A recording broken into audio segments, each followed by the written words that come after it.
ఏ మంత్రము లేదు, ఏ జపము లేదు, నీవు నీతో అని చెప్తున్నాను.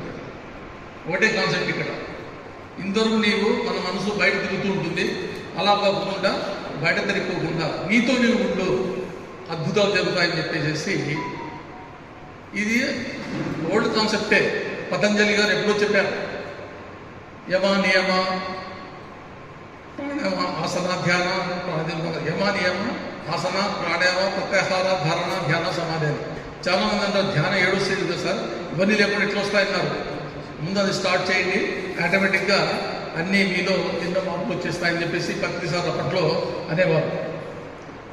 సో ఇక్కడ ఏంటంటే